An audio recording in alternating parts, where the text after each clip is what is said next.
Hi Ollie, thanks for joining us today. Thank you for having me. Would you mind giving us a quick introduction to who you are and what you do and a bit about your background as well, please? Yeah, absolutely. So I'm Ollie Hughes. I'm the event director and co-founder of DCW and the event director of Geo Business that sits just behind us. I launched DCW back in 2015 with a view really of looking at everything innovation and tech for the built environment. Felt like there was a real need to widen the community, I suppose, and get involved in what construction could look like if we start to do it, a bit better, a bit smarter. Yeah. And here we are. It's great to be back at Digital Construction Week, finally. Yeah, it's been a while.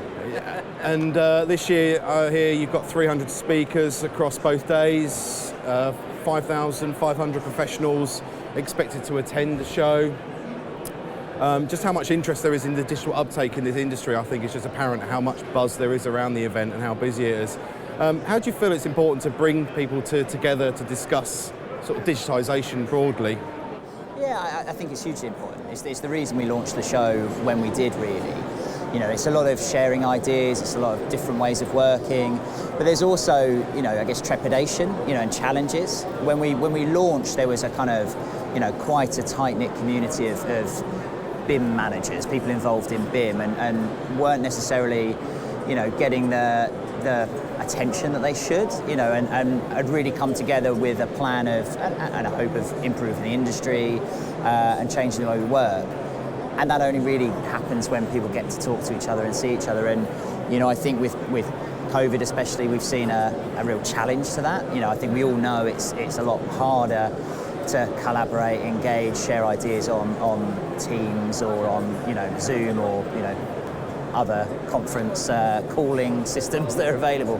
You just don't get the same interaction. And so DCW has always been an annual meeting of minds, I guess, a chance to sort of discuss ideas, share where people are at, what they've been working on, and do it quite openly as well, I think, and then also have a few beers together and enjoy everyone's company, really. So now we can look forwards. How do you see the show developing in the future, say in the next few years? Yeah, so I think there's a bit of a rebuilding to an extent of the event after 2 years of COVID and what had gone on there. I think there's a few things there's some interesting shifts. We talked about it on the information management stage behind me, is that shift from BIM to information management, what we do with that kind of information, the data piece and how that's seen. And how we look at that to solve some of the bigger issues, I suppose. Again, when we were first running the event, it was a lot around the kind of the how of the tech. Real in-depth, detailed discussions about all sorts of things, IFC, COBE, all sorts of really important topics.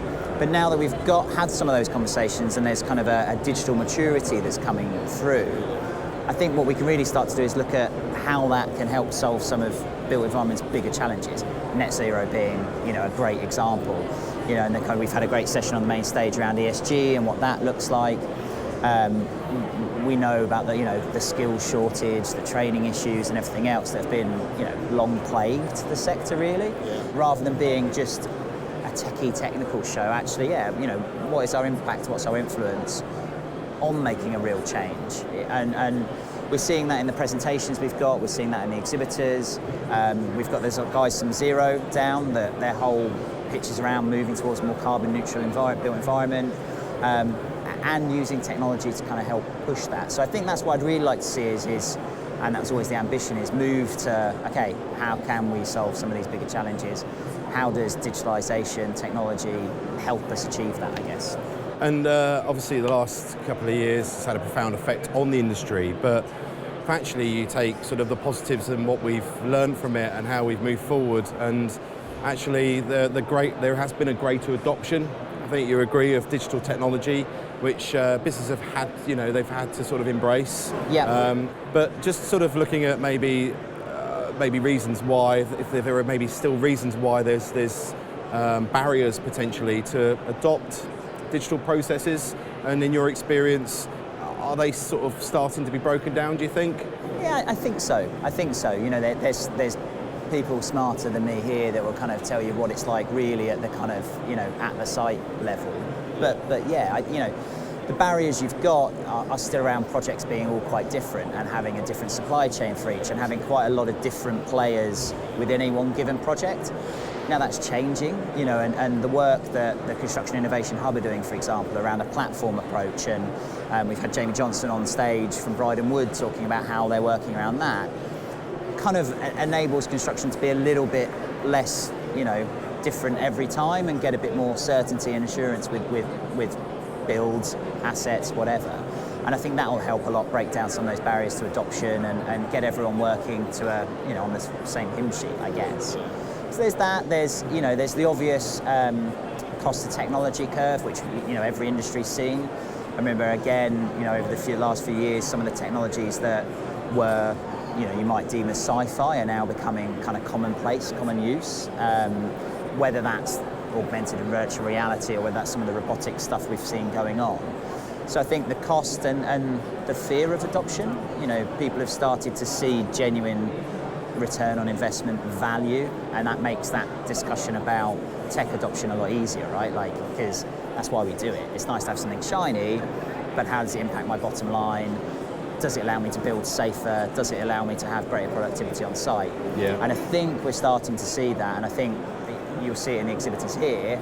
It's solving those problems and meeting the outcomes that the built environment needs. And I think we're definitely seeing that kind of change for sure. Absolutely.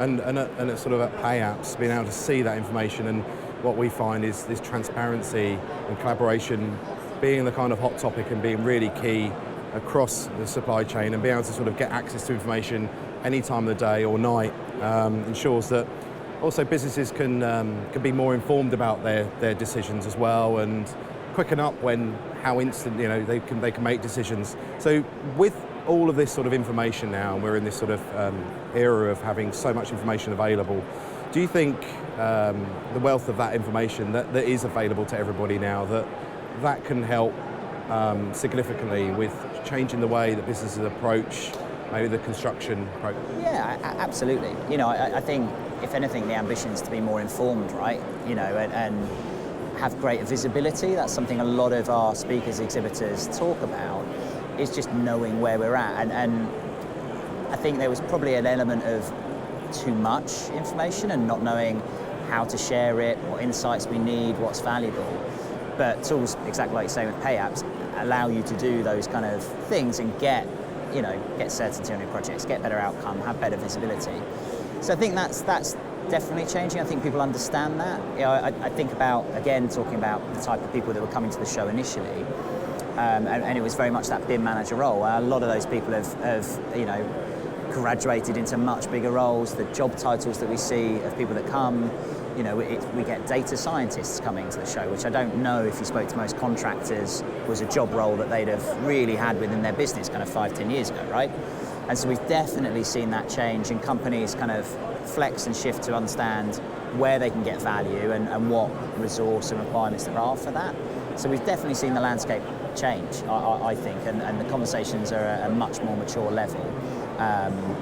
Yeah, for people to build better, get better outcomes. So yeah, we've definitely seen that. And personally, how did you approach the ever-changing sort of situation over the last few years, and how did that impact Digital Construction Week? It was a challenge, you know, working in events, not a great place to be when you've got a pandemic on. When your sole ambition is to get 5,000-6,000 people into a hall, and most people aren't allowed to leave their kitchen table, it's a challenge, right? I think we looked at a few different things. You know, we knew that at the heart of DCW was bringing people together. That was our end goal, you know, and there was loads of discussions about what we shouldn't do, health and safety measures. And we looked at it and we just thought, you know, if we can't bring people together, let's not try and do that. Let's not try and force it. And there was all sorts of things, you know, removing seats from theatres because we didn't want anyone to spend too long in one place. Well, now, I mean, that's what an event's about, right? You want people to come sit, listen, take time. All sorts to, my favourite was fogging, where we would come and spray down basically the venue. So there was quite a lot of wild ideas really early on in pandemic. And we took the decision you know, it's about people meeting, collaborating, to your point earlier. And if we can't do that, let's not force it. So we took a bit of a step back. We did look at, okay, what do we do digitally? How do we communicate online? So we supported a lot of the work that our exhibitors, sponsors, speakers were doing with webinars and other sessions like that. And it was good, but I think we all had probably a bit of overload with that. So yeah, for us it was following the market, seeing what was going on and preparing really for the show to come back. But we're here, we've run the show twice in 6 months, which was ambitious. I'm grateful to say we'll be doing it every year from now on. But we've had more people than we had in November here over the last 2 days. And yeah, I'm just glad to be back, really, if I'm honest. Second that, absolutely. It's great to be back. Looking back, would you do anything differently? Loads. Yeah, I think if I'm honest, and we've a few sessions here talking about well-being and mental health, and it's something that, as a show, we're really keen to support. On a personal note, it's something I'm quite, passionate about as well. I think just give the time, to appreciate, and that was a challenge with COVID. Initially it was 2 weeks, and then it's turned into 2 years. How do you manage that? The kind of back and forth. I think just people being, kind to themselves, taking more care of their own well-being and everything else probably would have helped. A bit less pressure to try and deliver. I think I could probably do a PhD in how to try and run an event and then find out you're not going to do it.